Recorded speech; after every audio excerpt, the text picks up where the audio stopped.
더불어민주당의 이재명 대선 후보가 경제 행보를 이어가는 가운데 양도세 완화 공약을 두고 당내에서 공방이 이어지고 있습니다. 국민의힘 윤석열 대선 후보는 선대위를 둘러싼 잡음이 사그라지지 않는 가운데 오늘 관훈 토론회에 참석해서 기자들의 질문을 받습니다.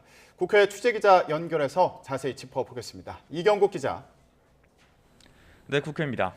네, 민주당 이재명 후보 오늘도 경제 방점을 찍은 일정을 이어간다고요? 네, 그렇습니다. 이재명 후보는 오늘 오후 3시 현대경제연구원을 찾아서 간담회를 진행합니다. 지난 3일 삼성경제연구소를 방문한 데 이어서 잇따라 대기업의 싱크탱크를 방문하는 건데요. 이 후보는 오늘 간담회 자리에서 전환적 공정성장 같은 자신의 경제 공약을 설명하고 경제와 산업 그리고 외교와 통상 분야 등에 대한 조언을 들을 예정입니다. 이후에는 비공개로 코로나19 백신을 추가로 접종받을 예정입니다. 다만 이재명 후보가 지난 대구 경북 순회 일정 때 만난 당 관계자가 코로나19에 확진되면서 이재명 후보도 오늘 오전 급히 진단검사를 받는데요. 검사 결과에 따라서 오후 일정 진행 여부가 결정될 전망입니다. 이재명 후보가 부동산 감세를 검토하고 있다고 밝힌 것을 두고는 논란이 이어지고 있습니다. 앞서 이재명 후보는 매물 잠김 현상을 해소하겠다면서 다주택자에 대한 양도세 중과 유예를 검토하고 있다고 말했는데요.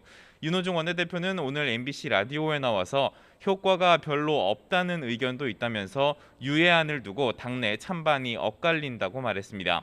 이어서 후보의 말을 근거로 도입 여부를 검토 중이지만 효과에 의문이 있어 앞서 국민의힘의 중과 유예 주장을 수용하지 않았었다고 설명하기도 했습니다.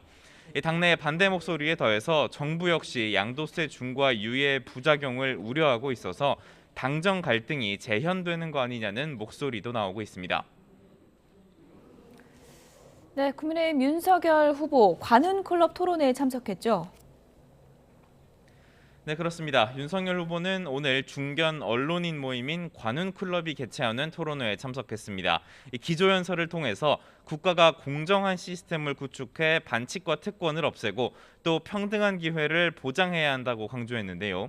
특정 세력의 기득권 집착이 무능과 부패 그리고 국민의 고통을 초래했다면서 정권 교체가 그 해결의 첫걸음이 될 거라고 강조했습니다. 이어지는 질의응답 과정에서는 고발사주 의혹 등 현안과 관련한 기자들의 질문도 이어지고 있습니다. 윤석열 후보 토론회 참석 이후에는 한국여성경제인협회 전국총회에 참석합니다. 코로나19 장기화로 어려운 환경 속에서 분투하고 있는 여성 경제인들을 격려하고 여성 경력 단절과 고용기회 차별 등에 대한 해결 의지도 강조할 것으로 보입니다. 이런 가운데 코로나19 손실보상을 두고 윤석열 후보와 김종인 총괄선대위원장이 엇박자를 내는 거 아니냐는 논란은 계속되고 있는데요. 이준석 대표는 오늘 MBC 라디오에 나와서 상당한 지원이 필요하다는 데에는 공감대가 있는 거라며 논란을 일축했습니다. 다만 추경 집행은 차기 정부에서 이뤄지는 만큼 차기 정부의 의중이 반영되는 게 나을 거라며 김종인 위원장 의견에 힘을 실었습니다. 민주당 이해찬 전 대표가 국민의힘 선대위가 전부 왕노릇을 하고 있다며 오합지왕이라고 비판한 데 대해서는 날을 세웠는데요.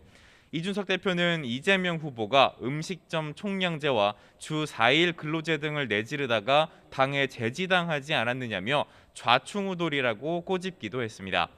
이재명 후보가 부동산 감세를 언급한 것을 두고는 국민의힘도 상당한 거래세 인하를 준비하고 있다고 강조했습니다. 지금까지 국회에서 전해드렸습니다.